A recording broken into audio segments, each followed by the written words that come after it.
नमस्कार मित्रों, इस वीडियो में आपका स्वागत है। मित्रों, मीराबाई कैसे द्वारकाधीश की मूर्ति में समाई थी, इस विषय पर एक कथा सुनेंगे। मीराबाई भक्ति काल की एक ऐसी संत हैं जिनका सब कुछ कृष्ण के लिए समर्पित था। यहाँ तक कि कृष्ण को ही वह अपना पति मान बैठी थी। भक्ति की ऐसी चरम अवस्था कम ही देखने को मिलती हैं। मीराबाई के जीवन की कुछ रोचक बातें।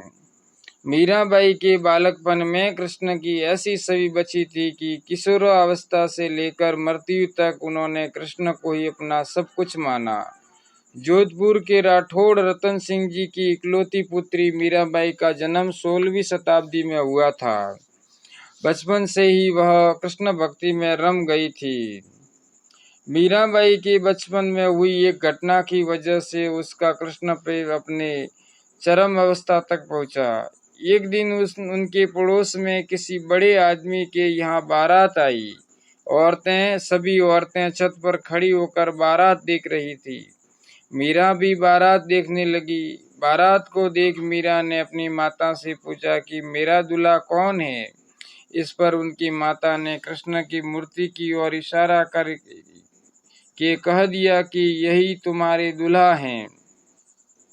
बस यह बात मीरा के बालकपन में एक गांठ की तरह बैठ गई। राधे कृष्ण। बाद में मीराबाई की शादी महाराणा सांगा के पुत्र भोजराज, जो आगे चलकर महाराणा कुंभा कहलाए, से कर दी गई। इस शादी के लिए पहले तो मीराबाई ने मना किया, लेकिन जोर देने पर वह फूट फूट कर रोने लगी। शादी के बाद विदाई के समय वे कृष्ण की वही मूर्ति अपने साथ ले गई जिसे उनकी माता ने उनका दूल्हा बताया था। ससुराल में अपने घरेलू काम काज निपटाने के बाद मीरा रोज कृष्ण के मंदिर चली जाती और कृष्ण की पूजा करती, उनकी मूर्ति के सामने गाती और नृत्य करने लगती थी। उनके ससुराल वाले तलुजा भवानी यानी दुर्गा को कुल देवी मानते थे। जब मीरा ने कुल देवी की पूजा करने से इनकार कर दिया तो परिवार वालों ने उनकी श्रद्धा भक्ति को मंजूरी नहीं दी। मीरा की ननद उदाबाई ने उन्हें बदनाम करने के लिए उनके खिलाफ एक साजिश रची। उसने राणा से कहा कि मीरा का किसी के साथ गुप्त प्रेम है और उसने मीरा को मंदिर में अपने प्रेमी से बात करते देखा कि मीरा अकेले ही कृष्ण की मूर्ति के सामने परम आनंद की अवस्था में बैठी मूर्ति से बातें कर रही थी और मस्ती में गा रही थी। राणा मीरा पर चिल्लाया, मीरा, तुम जिस प्रेमी से अभी बातें कर रही हो उसे मेरे सामने लाओ। मीरा ने जवाब दिया, वह सामने बैठा है, मेरा स्वामी नैन चोर, जिसने मेरा दिल चुराया है, और वह समाधि में चली गई। उस घटना से राणा कुंभा का दिल टूट गया। लेकिन फिर भी उसने एक अच्छे पति की भूमिका निभाई और मरते दम तक मीरा का साथ दिया। हालांकि मीरा को राजगद्दी की कोई चाह नहीं थी, फिर भी राणा के संबंधी मीरा को कई तरीकों से सताने लगी। कृष्ण के प्रति मीरा का प्रेम शुरुआत में बेहद निजी था, लेकिन बाद में कभी कभी मीरा के मन में प्रेमानंद इतना उमड़ पड़ता था कि वह आम लोगों के सामने और धार्मिक उत्सवों में नाचने गाने लगती थी। वे रात में चुपचाप चित्तौड़ के किले से निकल जाती थी और नगर में चल रहे सत्संग में हिस्सा लेती थी। मीरा का देवर विक्रमादित्य, जो चित्तौड़गढ़ का नया राजा बना, बहुत कठोर था। मीरा की भक्ति, उनका आम लोगों के साथ घुलना मिलना और नारी मर्यादा के प्रति उनकी लापरवाही का उसने कड़ा विरोध किया। उसने मीरा को मारने की कई बार कोशिश की, यहाँ तक कि एक बार उसने मीरा के पास फूलों की टोकरी में एक जहरीला सांप रखकर भेजा और मीरा को संदेश भिजवाया कि टोकरी में फूलों के हार हैं। ध्यान से उठने के बाद जब मीरा ने टोकरी खोली तो उसमें से फूलों के हार के साथ कृष्ण की एक सुंदर मूर्ति निकली। राणा का तैयार किया हुआ कांटों का बिस्तर भी मीरा के लिए फूलों का सेज बन गया जब मीरा उस पर सोने लगी। जब यातनाएं बर्दाश्त से बाहर हो गई तो उन्होंने चित्तौड़ छोड़ दिया। वे पहले मेड़ता गई, लेकिन जब उन्हें वहां भी संतोष नहीं मिला तो कुछ समय के बाद उन्होंने कृष्ण भक्ति के केंद्र वृंदावन का रुख कर लिया। मीरा मानती थी कि वह गोपी ललिता ही हैं, जिन्होंने फिर से जन्म लिया है। ललिता कृष्ण के प्रेम में दीवानी थी। खैर, मीरा ने अपनी तीर्थ यात्रा जारी रखी। वे एक गांव से दूसरे गांव नाचती गाती पूरे उत्तर भारत में घूमती रही। माना जाता है कि उन्होंने अपने जीवन के अंतिम कुछ साल गुजरात के द्वारका में गुजारे थे। ऐसा कहा जाता है कि दर्शकों की पूरी भीड़ के सामने मीरा द्वारकाधीश की मूर्ति में समा गई। इंसान आमतौर पर शरीर, मन और बहुत सारी भावनाओं से बना है। यही वजह है कि ज्यादातर लोग अपने शरीर, मन और भावना को समर्पित किए बिना किसी चीज के प्रति खुद को समर्पित नहीं कर सकते।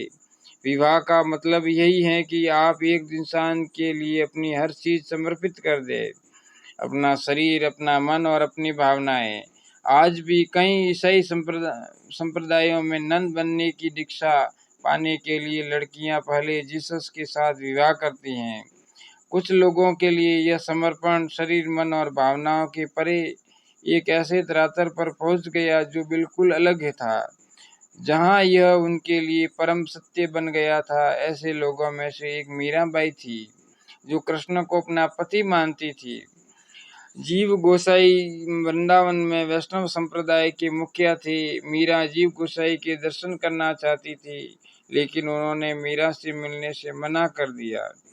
उन्होंने मीरा को संदेशा भिजवाया कि वह किसी औरत को अपने सामने आने की इजाजत नहीं देंगे। मीरा ने इसके जवाब में अपना संदेशा भिजवाया कि वृंदावन में हर कोई औरत है, अगर यहाँ कोई पुरुष है तो केवल गिरधर गोपाल। आज मुझे पता चला कि वृंदावन में कृष्ण के अलावा कोई और पुरुष भी हैं। इस जवाब से जीव गोसाई बहुत शर्मिंदा हुए। वह फौरन मीरा से मिलने गए और उन्होंने भरपूर सम्मान दिया। मीरा ने गुरु के बारे में कहा कि बिना गुरु धारण किए भक्ति नहीं होती। इंसान भक्तिपूर्ण इंसान ही प्रभु प्राप्ति का भेद बता सकता है, वही सच्चा गुरु है। स्वयं मीरा के पद से पता चलता है कि उनके गुरु रैदास थे।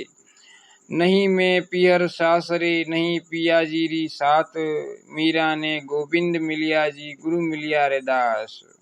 नहीं मैं पियर सासरे नहीं पिया जीरी साथ, मीरा ने गोविंद मिलिया जी गुरु मिलिया रैदास।